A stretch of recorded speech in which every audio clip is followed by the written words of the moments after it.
WCLN 1170 Radio and Cable Channel 16 are pleased to present We Should Know, hosted by JW Simmons, an upbeat, informative look at people, places, and issues facing our community. This education-based analysis of issues will remain positive and informative as we consider closely what we should know.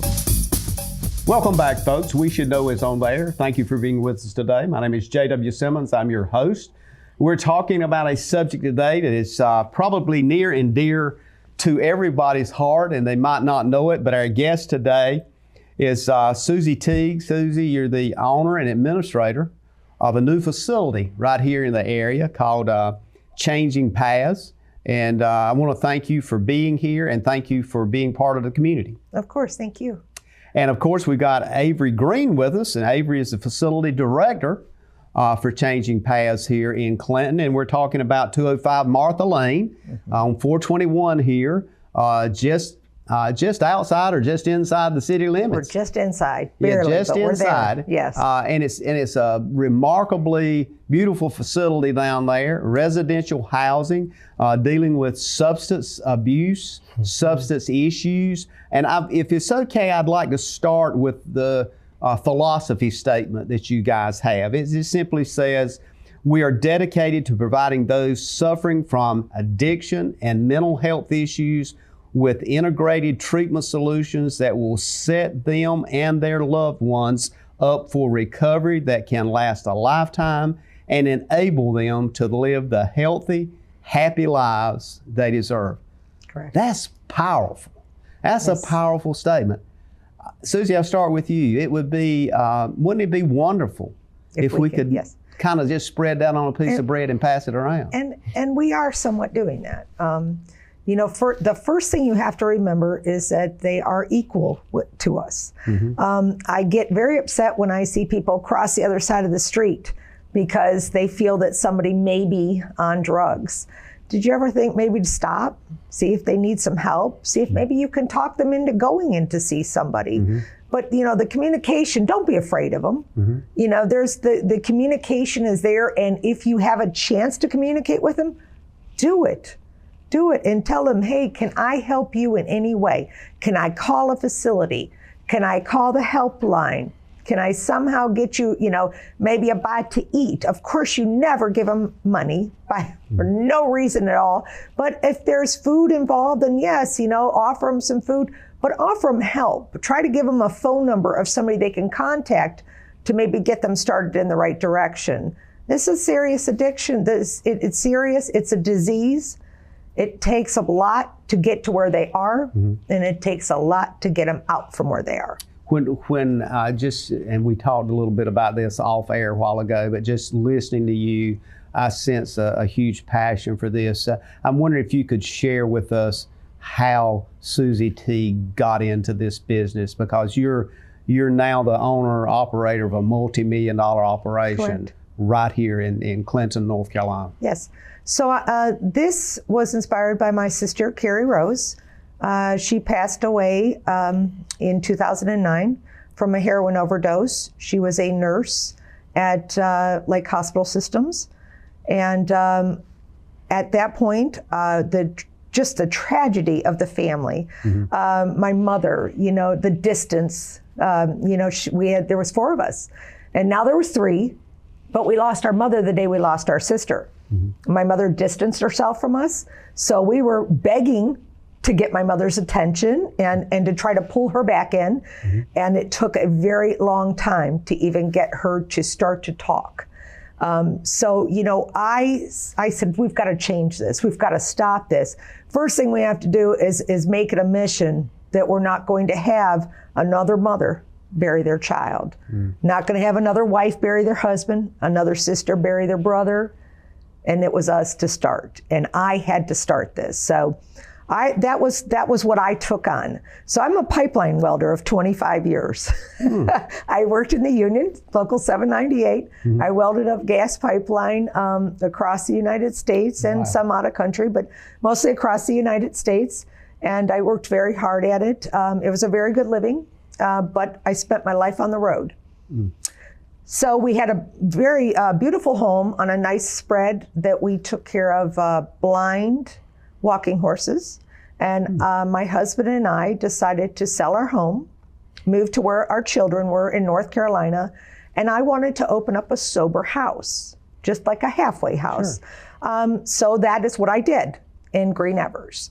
Well, when I wanted to expand and start taking on more of a certificate of need to be able to help inpatient, they said it couldn't be possible in the area I was in. So I went out looking. I went through this loop net, and I seen these buildings that were so out of reach. I mean, just so out of reach. I'm looking at this millions and millions of dollars and thinking, oh gosh, this is something we could never do. Mm-hmm. And one day I said, you know what? I'm going to call this guy. I'd seen this property. It was a nursing home, closed down for many years. I said, I'm going to call him. Now I knew it was out of my reach, but I thought, you know what? For some reason, it drew me right to this picture. It was a perfect setup for what I wanted, and I made that call. Talked to him on the phone, and he said, why don't you come out and let me walk you through the facility? I said, well, look he's coming from Hendersonville. It's like 4 hours or 3 hours or something away. And he says, I'll meet you. I'm going to take you through it. I thought, look at this. I was so excited. So I show up, and he takes me around, and he tells me his price. And I said, wow. I said, you're several million over, He says, well, how about I go half with you? So Mr. Hodges is who I bought it from, and I want to recognize him because he made this possible for me. Wow. I mean, he gave me the price of the building. It was appraised a little over what he even priced it at. So he ended up carrying a $2 million loan for me. Wow. So he deserves a lot of credit for this. So it was like when I seen it and I was able to see the whole layout of it, I'm like, I can house people. Yeah. It doesn't have to be just an inpatient detox. Yeah. I have the ability with this 8 acres, 34 apartments to do everything on one campus, which has never really been done. This is the first time North Carolina is going to see this in action because there's no other facility that carries the opioid treatment center, that carries the outpatient, intense outpatient therapeutic community, inpatient plus detox. And so we would be the first. So we're going to be the opening to this to see, and I know it'll work because I know I have the strength and the ability and the want. And as long as I have that, I know it will be successful. When I hear you talk, it sounds like it was one of those things meant to be. It was. It was wonderful. I mean, I couldn't believe it. I went home and I told my husband, he says, "Whoa, that's a lot of money, but this is what you want to do." I said, "Yes, sir." He said, I'm backing you 100%. So we took all the money, we sold our house. We couldn't even buy another house right away because I purchased this building and that's all I had. Wow. So we sold our home and we put retirement into it, the sale of our ranch out there in Tennessee. And I was going for this and he was backing me up. We were renting in Dunn. So we rented a house and it was high rent because that was at the peak of the time that this pandemic was going on. And, so we were involved in all that. And we couldn't buy a house because we knew we had all of this that we had to millions of dollars in upfit, plus a couple $1 million down. And we knew that, we couldn't afford to buy a house or even consider buying a house. So that's how we went into it. But like I said, my family was behind me. My mother said, "This is going to be stressful. Are you sure?" And I said, "I'm good." Wow. And there's some times this has been hard. It hasn't been easy. We have the state, of course, that, they've got their rules and regulations and you have to abide by them. And every time you turn around, I swear they find another one, but so it's been a challenge. Of course, we had city ordinance that we had to go by and get involved in that for a while. So we think at this point, we're at the downslide of it all. Our sober living is open at this time. So we do have the apartments. They are fully furnished. So when you come in, where anybody comes in, it's for men or women over the age of 18. You can come and stay for up to 2 weeks that we do not charge you any rent. We pay for 2 weeks of food for you. We also give you clothing, shampoo, soap, everything you need, cleaning products. And the apartment, like I said, is fully furnished with all your linens, pots and pans, anything your heart could desire, along with cable television. There's Wi-Fi out there, so it's great. So it gives me enough time to start working with them and getting them cleaned up, of course, you know, because a lot of them have been on the streets. Mostly they've been through detox and they're detox, but they're still needing that assistance in sober living.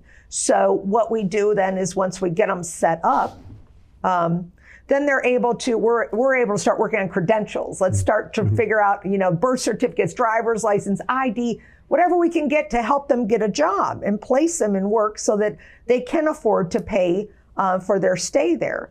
And it's a very reasonable rate. It's $150 a week and does include all your utilities. The only thing it doesn't include is food and, of course, hygiene once you get off your feet. And we extend it. We're not going to kick anybody out if by chance your credentials don't get in time. The door will never be open to the point that, you know, you will have to leave over money. So if you're doing everything you can to assist yourself, then I'm going to do everything I can to assist you. Well, it sounds like we've got the right owner and I guess director, administrator involved in the property.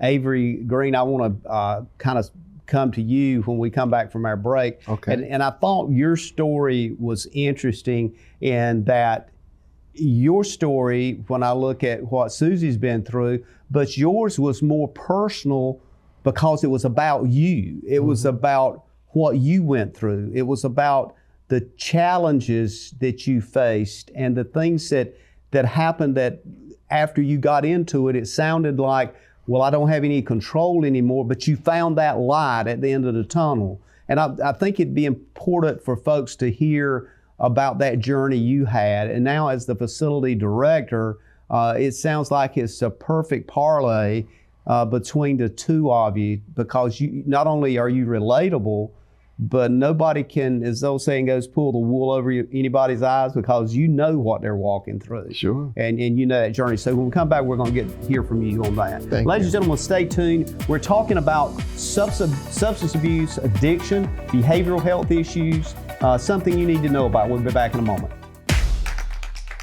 Providing fewer commutes, more backyard offices, and crystal clear meetings. Providing less, you froze up, and more presence in your presentations. Providing a better internet experience. Providing possible. You're out for an evening on the town. Finally a chance to relax and forget that you left your front door completely unlocked. Fortunately, you just installed a security system from Star Communications. With just your cell phone, you can check on your house, lock it down, light it up, and get back to relaxing. You forgot to put Buster in his crate. Unfortunately, we can't help with that. Security and automation from Star Communications. Call today to find out more. Most aging adults want to stay in their homes as long as possible. And as your loved ones get older, you want to support them, even when you can't be there.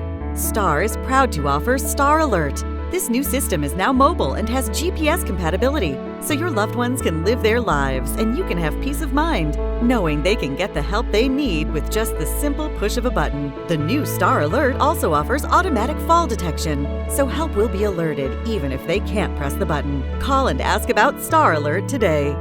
Welcome back, folks. We Should Know's on there. JW Simmons here, your host.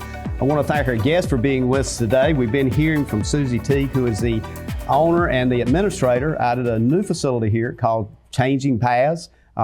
Perfect title, by the way, Changing Paths LLC. And Avery Green. Avery, we hadn't heard from you yet, and I really want to hear your story because you're the facility director here. You're the guy that's making sure that everything is checked off on when Suzie is not in the house, so to speak. And so there's a lot of dependence on you with this new multi-million-dollar facility moving forward. Tell us, Avery, a little bit about you and how you feel you ended up at this place. What do you bring to the table experientially that's made a difference in your life? Well, I feel like there are two different areas that I feel is particularly equipped to deliver these types of services. Number one, I've lived with an addiction my entire life, and I've had to work a program of recovery. and to maintain sobriety and develop the life skills necessary to sustain and also be an example to other folks as to how they can, do what I have been able to do. And it's a daily struggle. We're always addicts forever. And if we want to relive what we've gone through, all we have to do is go back down that road again. With one attempt, we can be right back where we were, where I was over 25 years ago. But the point I guess is most important is that parallel to that, I grew up in a family that was an enterprising type family that made a lot of investments in healthcare facilities. As a matter of fact, we know Mr. Hodges. We grew up in an environment where people were working in developing assisted living facilities in the state of North Carolina. And my folks were involved with that. And I've been an administrator for an assisted living facility since I was 18 years old. Wow. Even before I went to school. But off to school I went, and my folks, they sent us to good schools, but we didn't always do our lesson when we got there. We were little country boys that grew up in Parkton, North Carolina, just there in Robertson County. Yeah. And, it was just like letting us off the chain, so to speak. We did everything except go to school and go to class.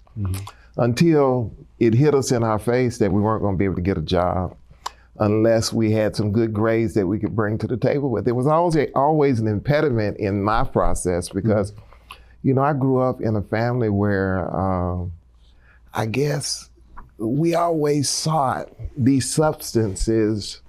And we were 4 boys that liked to party. And that partying, it goes over a ledge at some point where you fall into addiction. So I guess the best way to put it is I've experienced the addiction side of things. And it was very fortunate that I had a family, a mom and a brother, essentially, that thought enough of me to come get me one day when they heard me talking real crazy on the phone. I was working for my folks. And they uprooted me and said, "Nope, you're coming with us." So I went back home from Greensboro to Parkton, and I slept it off for 3 or 4 days. And after I got up, I felt so much better. And I got up and I said, "Mom and Dad, I'm going back to work." They said, "No, you're not going back to work. We've got a place for you in a treatment facility down in Atlanta." Wow. So I went to that treatment facility. It was a 28-day program. And after that 28-day program, I stayed in a halfway house for 6 months. And still, that was not quite enough to get me to a point where I really believed that I was, off the drugs. It later took another 6 months, but at the same time, I guess the point I'm making is it was a long journey. It took over a year of treatment for me for it to really stick with me. I think that a lot of folks need to know that depending upon your addictive substance, there are different paths that you can take to try to alleviate your addiction. But the point is that there's a part of our brain that, it doesn't believe what we tell it. It has to kind of, through experience, learn that you are through. And until you convince that part of your brain that you are no longer dependent on that substance in a daily fashion, you really don't live a life where you get up every day and you don't think about it. It's always a part of you. I can walk around today and have different cues that I run across, a smell, or a view of something going on, and it brings back those memories of. Says, "I'm still here." I'm still here. It never goes anywhere. Behind you, But you have to develop the skills and the methods as to how you direct your thoughts and your actions to, not go in that direction. And I think that's really what treatment is really all about, trying to teach you how to live differently. And it can't be done in 28 days. Exactly. That was my big, nothing can be done in 28 days. Right. We can't cure anything in 28 days. And that is pretty much what they wanted. And that's why it's a revolving door. Yeah. The system doesn't work. Right. Because, you want 28 days and we kick them out back on the streets. They have no job. They have absolutely no credentials, Exactly. no education, but we don't care. We just kick them back out and we wait for them to come back through because Medicare, Medicaid, self-pay or insurance, private insurance, somebody's going to pay. And they're after that. They're after the money. It's a revolving door. The revolving door, and they're fine with it because they're not really there to cure. Mm-hmm. They're there to make sure you come back. That's why it's, so they've set this up. Insurance is only paid 28 days. That's why every program you see is 28-day program. Days. That's what is paid in. That's usually the maximum they'll pay for. But for that person, it's like a self-destructing business model. Yes, it is. Destroying them. It might be making somebody else money, but it's destroying that person. That's right. Exactly. And you learn a little bit about your disease, about what's going on with you from a biological point of view. And maybe those multiple visits and treatment help us build a body of knowledge that helps us learn how to cope and deal with the fact that we're, have an addiction that's so compelling that we go through and sell people stuff that's not ours. Mm-hmm. We, remove all these boundaries associated with family and how we should conduct ourselves in society, that we just say it's okay just to do what we want to do as long as we're getting our feeling. It's all about a feeling. That's right. Avery, do you agree with the statement that addiction is a chronic, debilitating brain disease? I believe that the addiction it manifests itself in several ways. It's a personality situation in some respects. Mm-hmm. In other respects, when you go down a certain road, I don't care, folks that are smoking methamphetamine, crack cocaine, it doesn't take many attempts at that before you become addicted. Mm-hmm. But I do believe that addiction can be treated very effectively. Mm-hmm. But you have to surrender your thought process and adopt the thought process of those folks that are counseling you and that are, advising you as to how you should proceed to get to the next step. And it's a step-by-step process. And as you begin to learn the steps yourself, you're able to start mentoring others on how. I think that's where the revolving door, because, as many times they come back through. Yeah. So, but it's actually helping, but it's just taking, the 28 days they get out. And of course they'll, I think it's what do we are, like 23% or 25% recovery after the first try. Mm-hmm. So then of course they go back in, they have a downslide and they go back through again, and there's their other 28 days. So they're catching on to little things, but usually the first time around, they don't want to be there. So somebody forced them into treatment. So when you don't want to do something, no matter how much we force on them, they will not learn anything or take anything out the door with them. Yeah. Because they're defensive? They're defensive. They don't want to be there. Mom says you have to go. Dad says you have to go. The courts say you have to go. So, and that's another big thing that you'll see they use. They use us. They get in trouble. They don't want to recover. They want to go back out and get high, but the judge says, hey, you go get treatment and we won't give you 10 years in jail or in prison. And so what do? They come to they're not serious. They're trying to figure out how to get drugs in. They're trying to contaminate everybody around them because they don't want to be there. They were forced to it.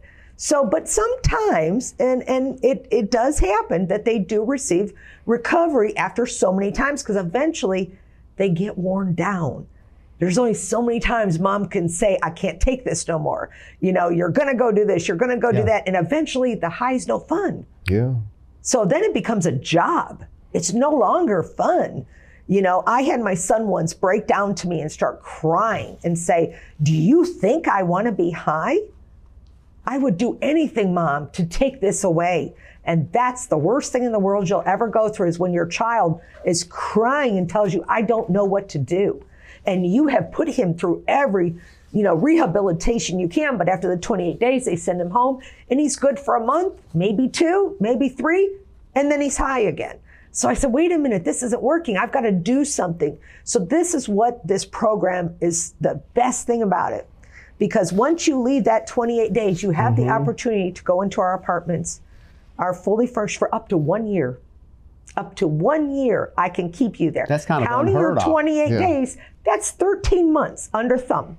And it takes that additional time for us to get it, so to speak. It's through repetition, it's through mentoring, it's through people looking in on you, it's through family being so concerned about you not going down that path again. It took all of that to get me to see. We're going to take a break. Yeah. We're going to come right back. Yeah. Ladies and gentlemen, stay tuned. We're talking about a very important subject today, something that may be affecting your life and you not even know it. Eastern North Carolina is a beautiful place where we gladly choose to call home, and we strive to provide the best communications services. STAR is committed to improving communications to all our service areas because we want to improve the communities where we not only work, but also live. STAR Communications. We are neighbors serving neighbors. If you run a business, you need sales. To get sales, you need customers. To get customers, you need exposure. Let our team of experts craft and produce the perfect video ad to reach your intended audience while making the most of your advertising dollars. Call 1-800-706-6538 or visit starcom.net to contact our STAR Communications production team and get your business moving to the next level. 105.7. 105.7. Tuning into Christian 105.7 is tuning in to a space of hope, encouragement, answers, and love. With the magic of radio or the convenience of the internet, Christian 105.7 is focused on sharing the universal truth and light of Christ with a local touch that creates that special feeling of community. More than just another broadcast station, we're your neighbors. Christian 105.7. What faith sounds like. Folks, welcome back. I want to thank you for being with us. JW Simmons here. The name of the show is We Should Know. Star Communications Channel 16, TVs, the radio station, WCLN. We come to you from both on Tuesdays. And each and every week we bring you a new show about a subject or a comment or a commentary that might affect your life. Today we're talking about addiction, substance abuse, if you will. We're talking to somebody that has stepped up in a multi-million-dollar way to make a difference. And Suzie, I think about what you've done financially.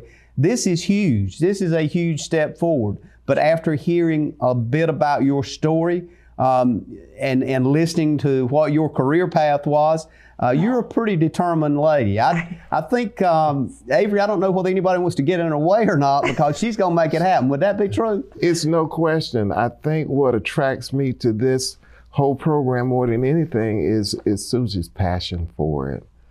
And you've got to have that kind of passion to have a positive effect on people's lives. Absolutely. Because, I mean, you know, you're stepping up. Both of you guys are stepping up in front of the camera today, talking about this from personal perspective as an individual, Avery, and you're talking about it from your family perspective, from having family members, children that you love and care about, and life is out of control.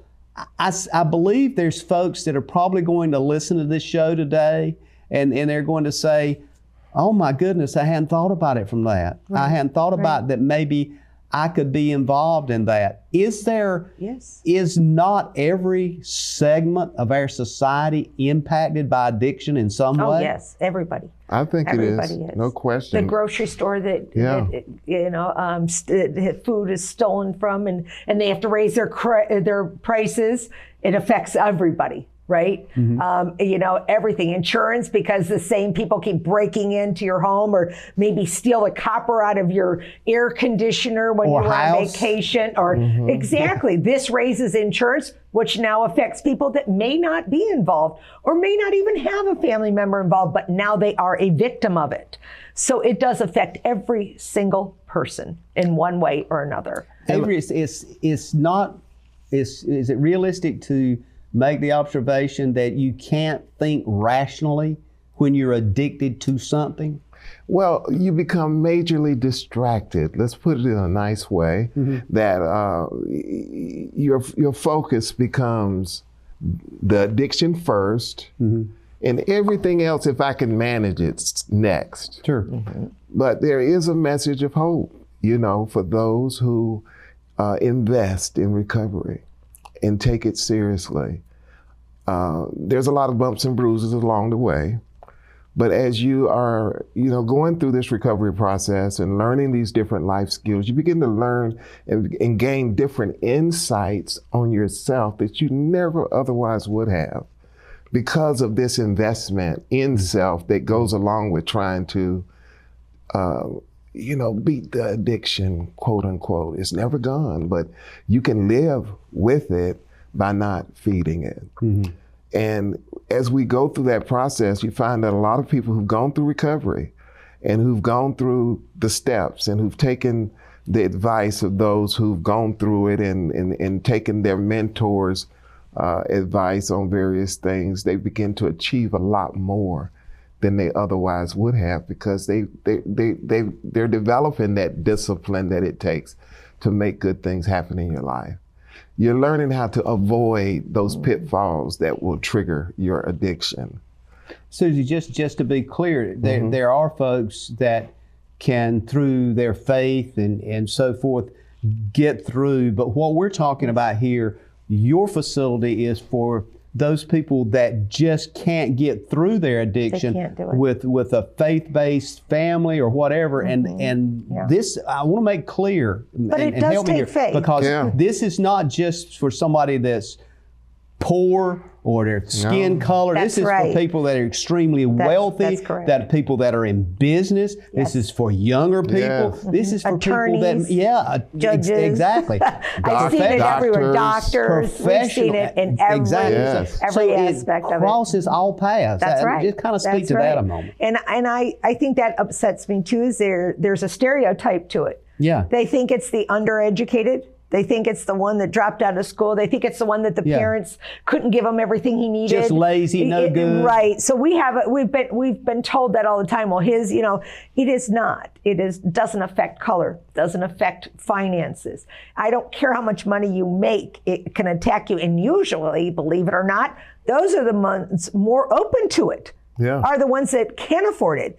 They say cocaine is a rich man's drug. Of course, on our streets here, you won't find cocaine, but you will find heroin. You're going to find crack. You're going to find meth.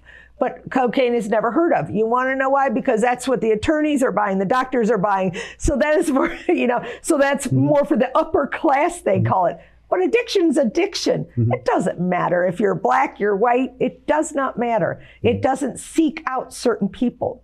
But I will tell you, faith has a lot to do with it. The faith you have to have. You cannot, no matter what, you can't go in this without any sort of faith. You've got to have it.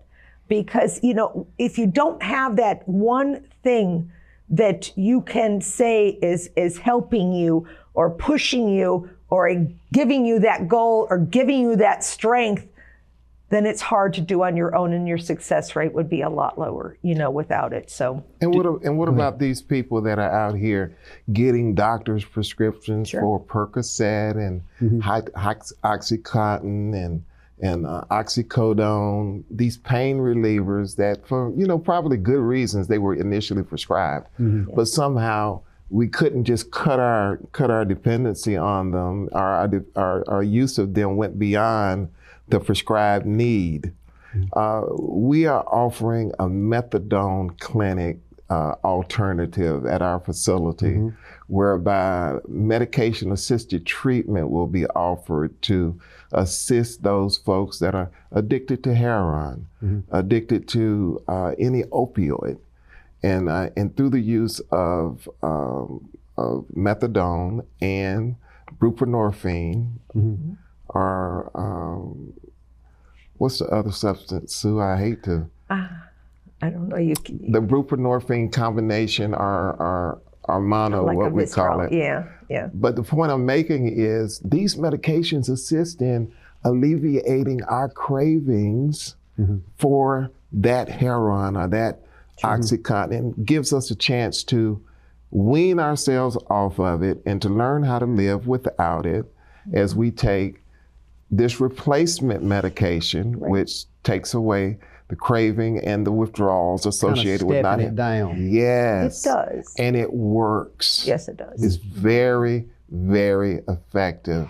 And it's noteworthy that here in Clinton, as we go through the various steps, we will have an option that provides relief to folks that are dealing with that type of addiction. Are you guys seeing fentanyl as an issue And here fentanyl in is rural what areas? killed my sister, of course. That's what heroin, It's a a big lot of issue. times that's what it's laced with is Yeah. the fentanyl. Fentanyl, now they're putting in everything. See, it used to be safe for marijuana. Correct. It used to be safe for meth. But do you know how many people I have drug tested that have come across the board with every 14 panel and have, and they all were positive? And they said, well, all I did was meth. That's not true. But that just goes to show that you don't know what you're doing and you never know what you're getting. So it is Russian roulette out there. And they're not looking at it like that. So every time they go to that dealer or go to that corner or go to their buddies and they buy the drugs, they don't know what they're getting. That may be their last high. And if they can't get what they want, they'll trade it for something else because they're, it's an addiction. They're looking for a feeling. And when we do that, we're not just being, reckless. We're trading a feeling for a feeling that we can't process, That's right. Something happens in our life that we're very uncomfortable with. First thing we do is run, go get something that we know the feeling. Mask the problem. You get that comfort zone. Yes. That's right. So we help our clients understand that it's all about those feelings, being able to process them in a healthy way and not look for a substance that gives us a feeling that's predictable and harmful. What are we looking at age-wise, statistically? Are we looking at teenagers, younger, older? Usually 18 to 65 is what I see. Male, female, and or both? You're believe it or not, Across the board. I think the 30s is where I'm looking at most of. Do you not see that more? I see more in the 30s, late 20s, into 30, 35s, 40 than anything else. And it is shocking because you think it's going to be an 18-year-old. But we do get a lot of elder too, that 75, 80 years old, that they are seeking treatment. So Avery, I hear you say from your personal experience that a person could actually be addicted to something and personally in their brain not recognize they're addicted to anything. This is true. I think that, the powerful thing that we have going on is that we're providing treatment services in a rural setting, which is almost unheard of because most of our treatment alternatives are in the metropolitan areas. Major urban areas, absolutely. That's right. Raleigh, Charlotte. They brought us here. We were brought Wilmington. here. We were led to Sampson County. And once I did the research on it, there's a reason why. But people are dying in Sampson County. Absolutely. Yes. And I think the thing is, and I can say this, I say this on air all the time. I'm a faith person. I'm a believer in Jesus Christ, and I say it a lot. I think sometimes things come together when you're trying to help other people for a reason. And that reason, I'm looking at two of them right here as this is coming together. This is a critical and pivotal point geographically because you're looking at, when you look at that pin on the map, it covers southeastern North Carolina as a whole. That's right. Particularly It in sure a region does. where it's easily accessible, Yes. located right here on We've got 421. two freeways right by us. They can right. get there. We're going to give everybody the telephone Airports number, as well. contact information. We're going to take another break, but when we come back, I want to kind of talk about some of the types of treatments that you offer. There you go.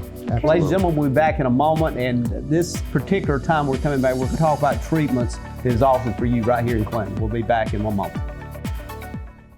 For the ultimate Wi-Fi experience, you need whole home Wi-Fi from Star Communications. Star's whole home Wi-Fi provides ultimate coverage, ultimate performance, and ultimate power all the time. Star's whole home Wi-Fi systems feature the latest Wi-Fi 6 technology and are equipped with unrivaled bandwidth and 4 times more simultaneous connections. So you can connect tons of devices throughout your home. with no lag and no downtime. Plus, with 24/7 support and remote troubleshooting, you can rest assured that Star is always there to help you should any issues arise. Star's Whole Home Wi-Fi also comes with the Command IQ mobile app, putting you in control of your home network and making it easy to set up and connect devices, run network speed tests, pause Wi-Fi, and set parental controls all from the palm of your hand.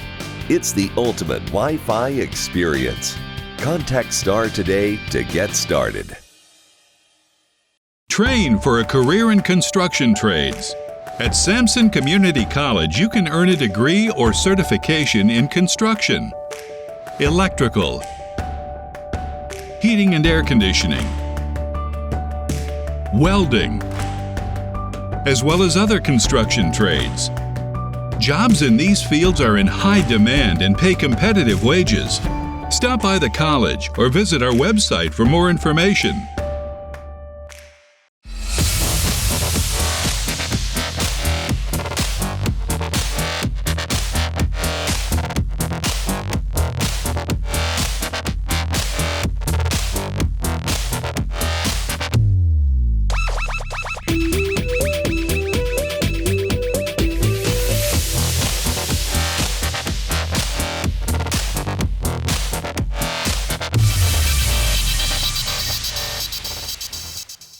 Ladies and gentlemen, welcome back. We're coming up on the last portion of the show here today, and if you just dialed or you just turned your radio on, you need to make sure you see this show. This is critically important to you, to somebody possibly in your family, to someone you know, to somebody in your church, to somebody in your civic group. This is about addiction and its impact on the individual and the community. And we got a couple of folks here. One of them has stepped up multi-million-dollar operation right here in Clinton, and it's making a difference. Suzie, it's already making a difference because I've had people ask me about what's going on out there. Mm-hmm. And the last time I talked with you, and we discussed this a bit, you said you were about 80% complete. Yes. And the facility is a residentially housed location where people can stay and develop the skill set away from addictive substances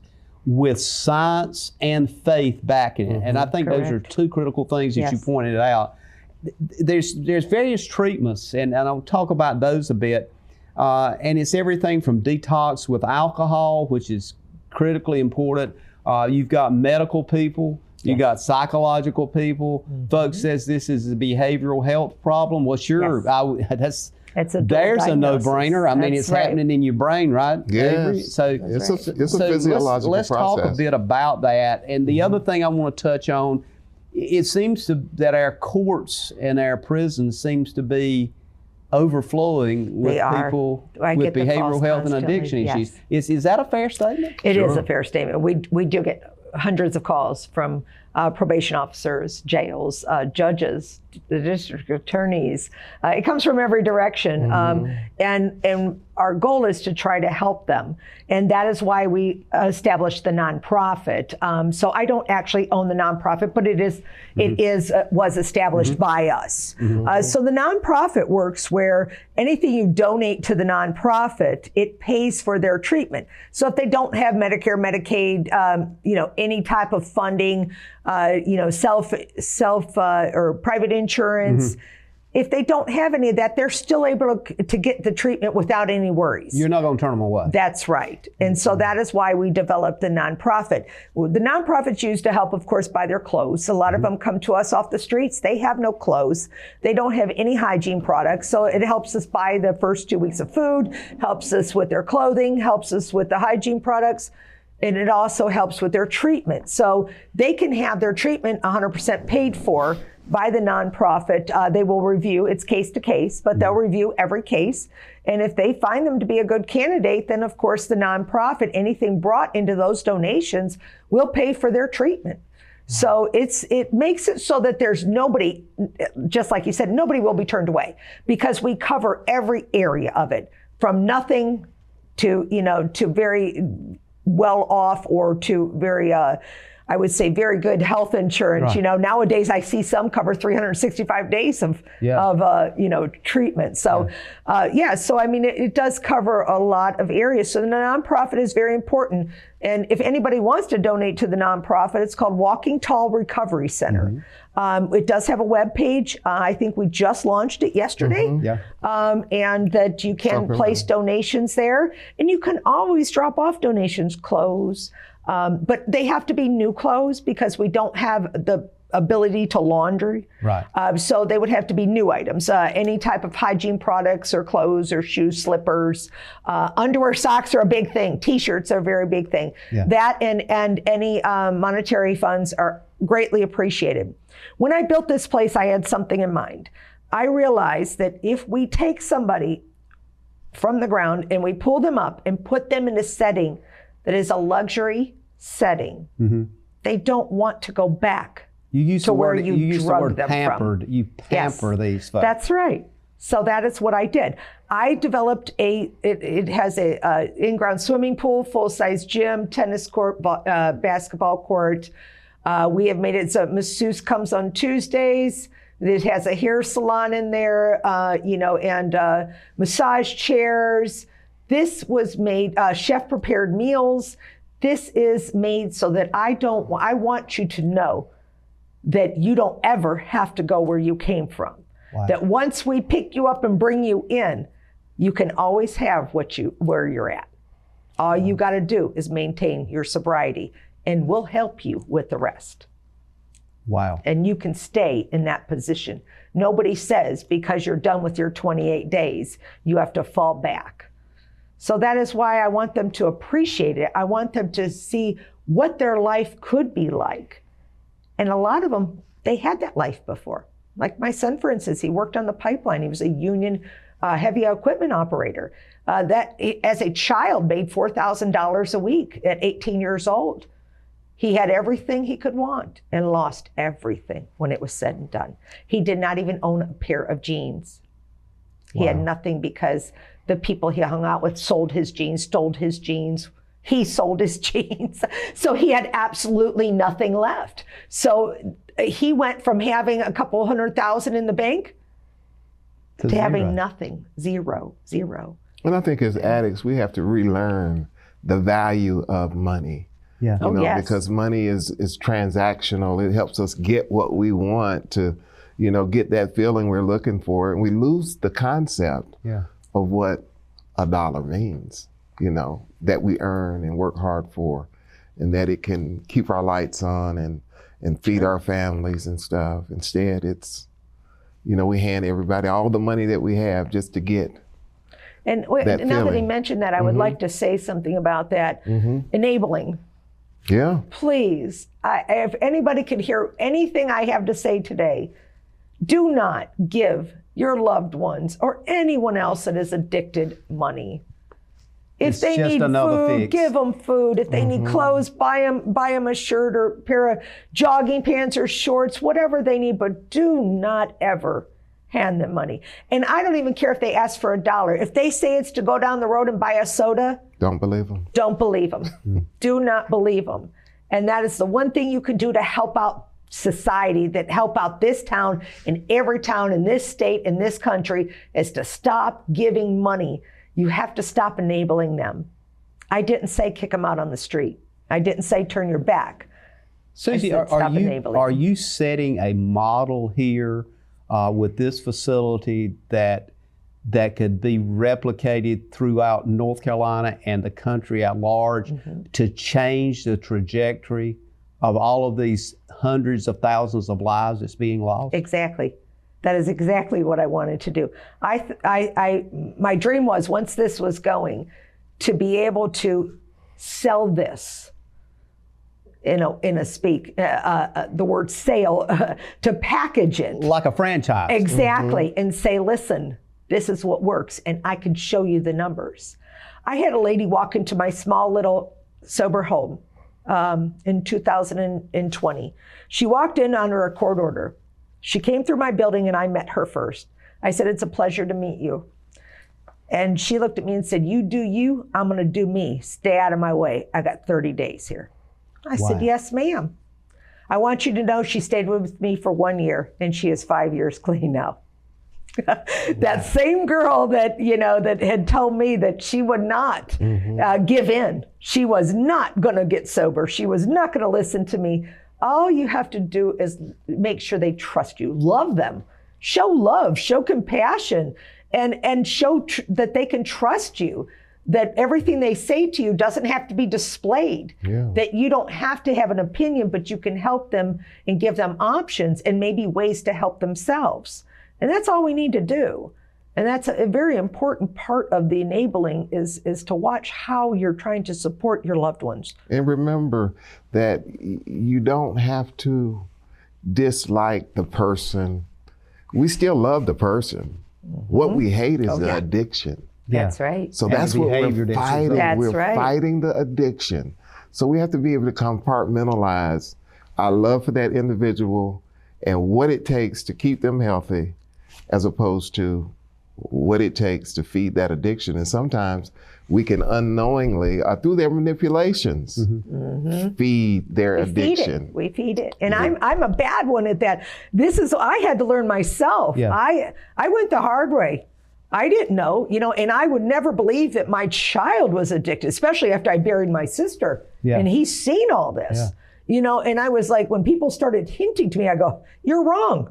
I don't want to hear from you anymore. And I eliminated them from my world because I thought that, I'm not going to put up with anybody talking about my child. And total denial. Yeah. Total denial. And my husband would come to me and say, hey, he drag races.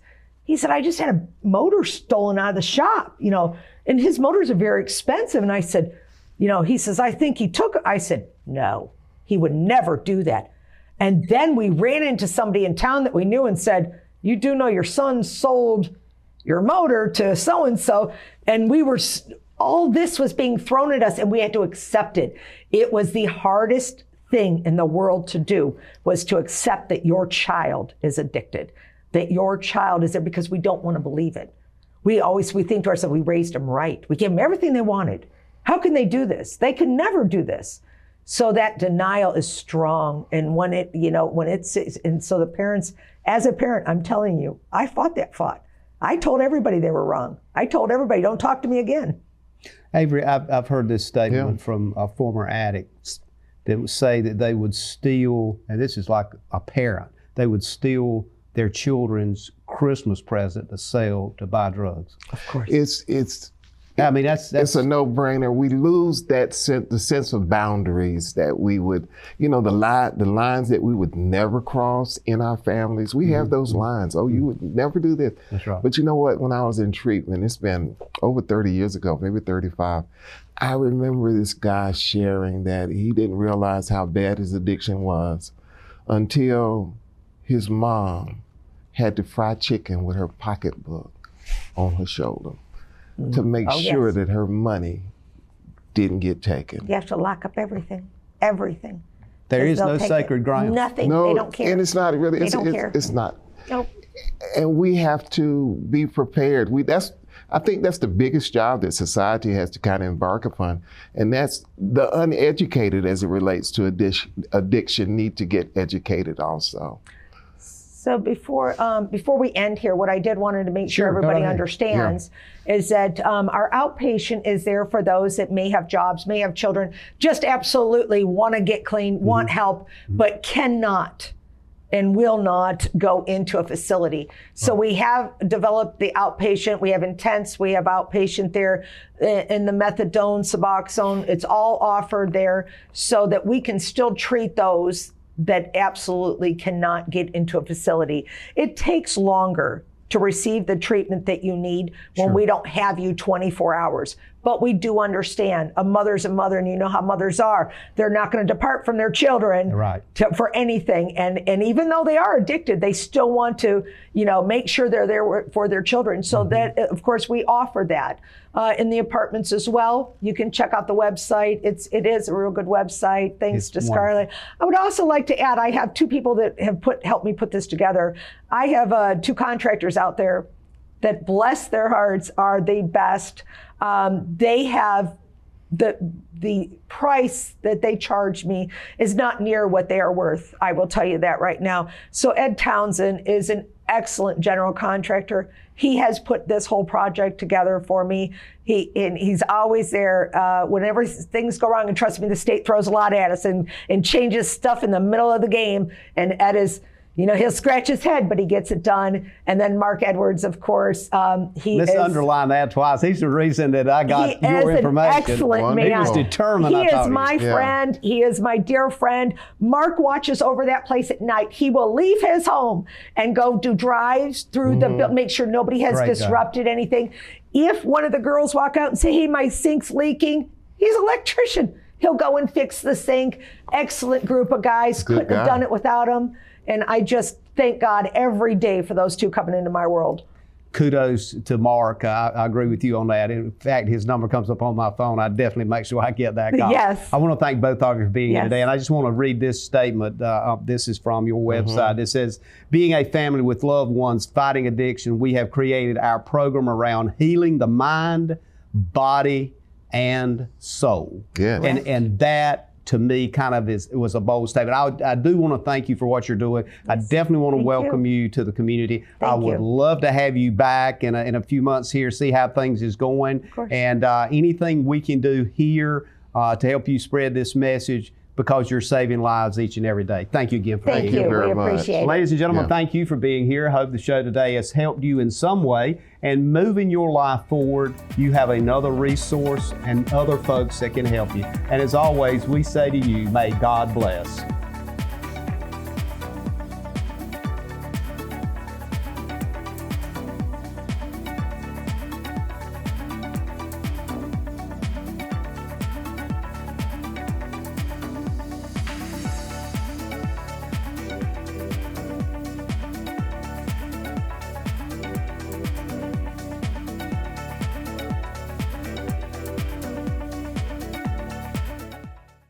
Thank you for tuning in to this week's episode of We Should Know with host JW Simmons. If you have a question, comment, or suggestion regarding this or any episode, please send your emails to weshouldknowedu@gmail.com. And remember to tune in every Tuesday at 2:30 for another informative episode of We Should Know.